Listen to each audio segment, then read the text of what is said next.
ఇక స్టేషన్ గన్పూర్ సంబంధించిన దాని మీద ఎప్పుడైనా కూడా బై ఎలక్షన్లు వస్తాయని చెప్పినా కూడా ఈరోజు కూడా అక్కడ కొంచెం బీఆర్ఎస్ పార్టీకి 42% ఇచ్చారు, కాంగ్రెస్ పార్టీకి 44% ఇచ్చారు. ఇక పాలకుర్తి 49% ఎర్రబోయి దయాకర్ రావుకి ఇస్తే, అదే బీఆర్ఎస్ పార్టీకి ఇస్తే 39% మొన్న కొత్తగా గెలిచిన ఎమ్మెల్యేకి ఇచ్చారు. ఇక డోర్నకల్ వచ్చేసి 46% బీఆర్ఎస్కి ఇచ్చారు, కమ్యూనిస్టులకు 8.57% ఇచ్చారు, 41% కాంగ్రెస్ పార్టీ. ఇప్పుడు డోర్నకల్ ప్రస్తుతం కాంగ్రెస్ పార్టీకి సంబంధించిన ఎమ్మెల్యే. ఇక మహబూబాద్ ఎస్టీకి సంబంధించిన దాంట్లో ఎవరికి బీఆర్ఎస్ పార్టీకి 38% ఇచ్చారు, 43% కాంగ్రెస్కి ఇచ్చారు. ఇక నర్సంపేట 52% ఇచ్చారు, 41% కాంగ్రెస్కి ఇచ్చారు, 52% బీఆర్ఎస్కి ఇచ్చారు. ఇక పరకాల 44% కాంగ్రెస్కి బీఆర్ఎస్కి ఇస్తే 48% కాంగ్రెస్కి ఇచ్చారు. ఆ తర్వాత వరంగల్ వెస్ట్ 40.57% బీఆర్ఎస్కి ఇస్తే 37.96% కాంగ్రెస్కి ఇచ్చారు. ఆ వరంగల్ ఈస్ట్లో 39.58% బీఆర్ఎస్కి ఇస్తే 36.22% ఎవరికి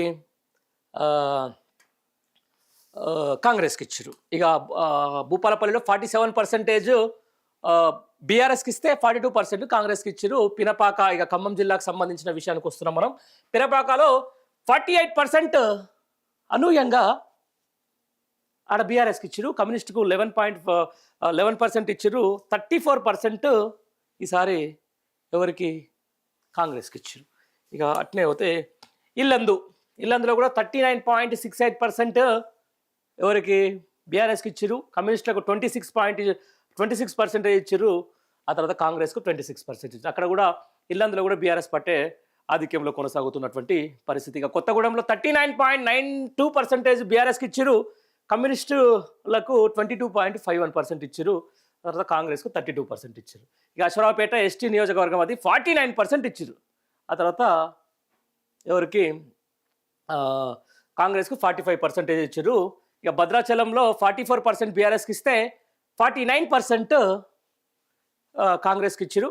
ఆ తర్వాత ఖమ్మం పట్టణంలో 48% బీఆర్ఎస్కి ఇస్తే 43% కాంగ్రెస్కి ఇచ్చారు. ఇక్కడ కూడా బీఆర్ఎస్ పార్టీ ఆధిక్యంలో. ఇక పాలేరు 51% ఇస్తే 42% ఎవరికి కాంగ్రెస్కి ఇచ్చారు. ఇక దీని మీద మనం మాట్లాడదాం తర్వాత.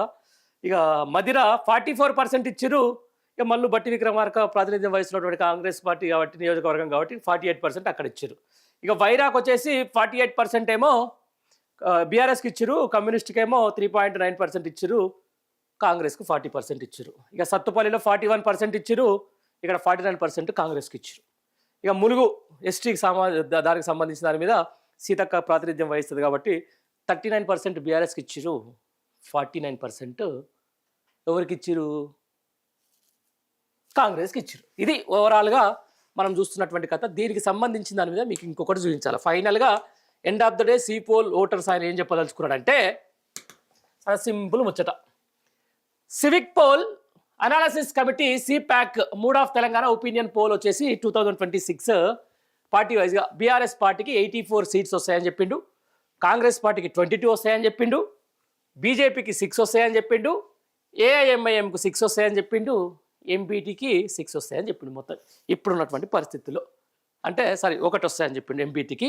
అంటే ఇప్పుడు ఇది ఈ రోజున ఎలక్షన్లు జరిగితే ఈ రోజున మళ్ళా ఇప్పటి వరకు ఉన్న పరిస్థితి ఒకసారి బేరీజ్ వేసుకుంటే, ఈ రోజున ఉన్నటువంటి ఏదైతే ఎలక్షన్ మూడో స్వింగ్ను పరిశీలిస్తే, ఈ రోజున ఉన్నటువంటి ఈ కాంగ్రెస్ పార్టీ మీద వస్తున్నటువంటి వ్యతిరేకత మొత్తం కూడా చూసుకుంటే 22 సీట్లకు మాత్రమే కాంగ్రెస్ పార్టీ పరిమితం అవుతుంది రానున్న ఎలక్షన్లో.